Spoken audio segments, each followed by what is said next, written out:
اعوذ باللہ من الشیطان الرجیم بسم اللہ الرحمن الرحیم۔ حضرت سیدہ خدیجہ الکبریٰ سلام اللہ علیہا وہ پہلی خاتون ہیں جنہیں قرآن مجید کی روح سے سب سے پہلے ام المومنین ہونے کا شرف حاصل تھا۔ اس کے علاوہ ذاتی طور پر قرآن شریف میں آپ کے ایثار و قربانی کا تذکرہ ہے۔ پیغمبر اسلام صلی اللہ علیہ وآلہ وسلم سے شادی سے پہلے جناب خدیجہ الکبریٰ سلام اللہ علیہا مکہ کے بہت بڑے کاروبار کی مالک تھیں۔ آپ کے عظیم کاروان تجارت میں 80,000 اونٹ تھے، جن کے ذریعے شام، یمن، مصر وغیرہ کی طرف برابر آپ کا سامان تجارت جاتا رہتا تھا۔ شادی کے بعد اپنا سارا مال اور ساری دولت حضرت محمد صلی اللہ علیہ وآلہ وسلم کے قدموں میں ڈال دی تاکہ اسلام کی نشو و نما کے کام آ سکے۔ ام المومنین حضرت خدیجہ الکبریٰ سلام اللہ علیہا انتہائی بافضیلت خاتون تھیں۔ آپ کے والد ماجد خویلد ابن اسد اور والدہ ماجدہ کا نام فاطمہ تھا۔ ان دونوں کا سلسلہ نسب آگے چل کر پیغمبر اسلام کے سلسلہ نسب سے مل جاتا ہے، اور اس طرح آپ کی ذات گرامی حسب و نسب کے اعتبار سے اس لائق تھی کہ زینت خانہ پیغمبر صلی اللہ علیہ وآلہ وسلم بن سکے۔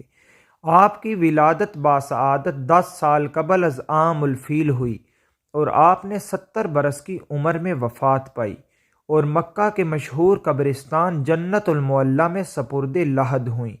حضرت ابو ہریرہ رضی اللہ تعالی عنہ بیان کرتے ہیں کہ حضور نبی کریم صلی اللہ علیہ وآلہ وسلم کی بارگاہ میں حضرت جبرائیل علیہ السلام آ کر عرض گزار ہوئے، یا رسول اللہ صلی اللہ علیہ وآلہ وسلم، یہ خدیجہ ہیں جو ایک برتن لے کے آ رہی ہیں جس میں سالن اور کھانے پینے کی چیزیں ہیں۔ جب یہ آپ کے پاس آئیں تو انہیں ان کے رب کا اور میرا سلام کہیے، اور انہیں جنت میں موتیوں کے محل کی بشارت دے دیجیے جس میں نہ کوئی شور ہوگا اور نہ کوئی تکلیف ہوگی۔ یہ حدیث متفقہ علیہ ہے۔ حضرت مولا علی علیہ السلام سے روایت ہے کہ نبی کریم صلی اللہ علیہ وآلہ وسلم نے فرمایا، اپنے زمانے کی سب سے بہترین عورت مریم ہے، اور اسی طرح اپنے زمانے کی سب سے بہترین عورت حضرت خدیجہ ہیں۔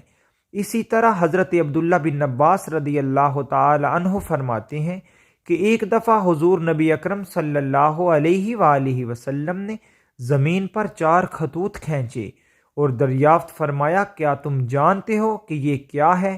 صحابہ کرام نے عرض کیا، یا رسول اللہ، اللہ اور اس کا رسول ہی بہتر جانتے ہیں۔ آپ صلی اللہ علیہ وآلہ وسلم نے فرمایا، یہ جنت کی بہترین عورتیں ہیں جو کہ حضرت خدیجہ بنت خویلد، حضرت فاطمہ بنت محمد، آسیہ بنت مزاحم جو کہ فرعون کی بیوی ہے، اور حضرت مریم بنت عمران ہیں۔ 10 رمضان المبارک ام المومنین سیدہ خدیجہ الکبریٰ سلام اللہ علیہا کا یوم وصال ہے۔ حضرت سیدہ خدیجہ سلام اللہ علیہا حضور صلی اللہ علیہ وآلہ وسلم کی پہلی زوجہ محترمہ تھیں۔ حضور صلی اللہ علیہ وآلہ وسلم کی حضرت خدیجہ کے ساتھ محبت کا یہ عالم تھا کہ ان کی زندگی کے دوران حضور نے دوسرا کوئی نکاح نہیں فرمایا تھا۔ حضور حضرت خدیجہ کے بارے میں فرماتے ہیں، تم سے بہتر مجھے کوئی بیوی نہیں ملی، کیونکہ انہوں نے ایمان لا کر اس وقت میرا ساتھ دیا جب کفار نے مجھ پر ظلم و ستم کی حد کر رکھی تھی۔ انہوں نے اس وقت میری مدد کی جب دوسروں نے مجھے اس سے محروم کر رکھا تھا۔ اس کے علاوہ ان سے مجھے اللہ نے اولاد کی نعمت سے سرفراز فرمایا۔ حضرت خدیجہ کے ساتھ حضور صلی اللہ علیہ وآلہ وسلم کی بے پناہ محبت تھی، لیکن کیا آپ کے علم میں ہے کہ حضرت خدیجہ کی نماز جنازہ نہیں پڑھائی گئی تھی؟ اس کی وجہ بھی آپ کو ہم آج کی ویڈیو میں بتائیں گے۔ حضرت خدیجہ سلام اللہ علیہا کا نکاح کے بعد 25 برس تک حیات رہیں، اور پھر 10 رمضان ہجرت سے 3 سال قبل آپ نے وصال فرمایا۔ چنانچہ نماز جنازہ اس وقت تک شروع نہیں ہوئی تھی، اس لیے ان کا جسم مبارک اسی طرح دفن کر دیا گیا، کیونکہ اس وقت تک نماز جنازہ سمیت 5 وقت کی نماز بھی فرض نہیں ہوئی تھی۔ بالکل اسی طرح رمضان کا مہینہ ہونے کے باوجود کوئی فرض روزے سے بھی نہ تھا، کیونکہ اس وقت روزے بھی فرض نہ ہوئے تھے۔ اسی سال رسول اللہ صلی اللہ علیہ وآلہ وسلم کے محبوب چچا جناب حضرت ابو طالب بھی اس دنیا سے پردہ فرما گئے، اور 2 عظیم صدموں نے حضور صلی اللہ علیہ وآلہ وسلم کو بہت مغموم کر دیا۔ اسی لیے اس سال کو عام الحزن یعنی غم کا سال کہا جاتا ہے۔ حضرت خدیجہ کی وفات مدینہ کی ہجرت اور نماز فرض ہونے سے قبل اسی سال ہوئی جب حضرت ابو طالب علیہ السلام کی وفات ہوئی۔ روایات کے مطابق انہیں جنت میں موتیوں سے تیار کردہ گھر ملے گا۔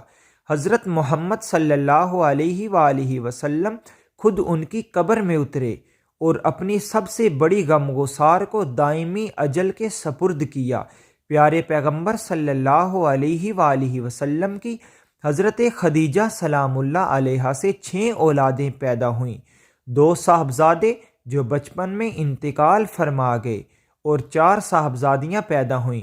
حضرت قاسم بن محمد حضور صلی اللہ علیہ وآلہ وسلم کے سب سے بڑے بیٹے تھے، انہی کے نام پر آپ کی کنیت ابو القاسم تھی۔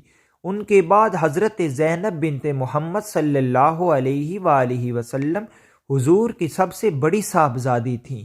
ان کے بعد حضرت عبداللہ بن محمد نے بہت کم عمر پائی، چونکہ زمانہ نبوت میں پیدا ہوئے تھے، اسی لیے طیب اور طاہر کے لقب سے مشہور ہوئے۔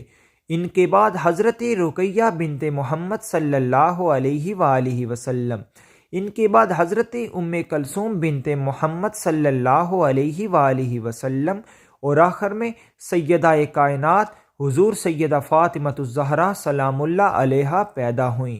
ان سب کی پیدائش میں 1 سال کا فرق تھا۔ حضرت خدیجہ اپنی اولاد کو بہت چاہتی تھیں، چونکہ آپ مالی طور پر بہت مستحکم تھیں، اس لیے عقبہ کی لونڈی سلمہ کو بچوں کی پرورش کر مقرر کیا تھا۔ وہ ان کو کھلاتی اور دودھ پلاتی تھی۔ ازواج مطہرات میں حضرت خدیجہ الکبریٰ سلام اللہ علیہا کو بعض خاص خصوصیات حاصل ہیں۔ وہ حضور صلی اللہ علیہ وآلہ وسلم کی پہلی بیوی ہیں۔ وہ جب نکاح میں آئیں تو ان کی عمر مبارک 40 برس کے قریب تھی، لیکن پھر بھی حضور اکرم صلی اللہ علیہ وآلہ وسلم نے ان کی زندگی مبارک میں دوسری شادی نہیں کی۔ اللہ پاک حضرت سیدہ خدیجہ کے درجات بلند فرمائے، آمین۔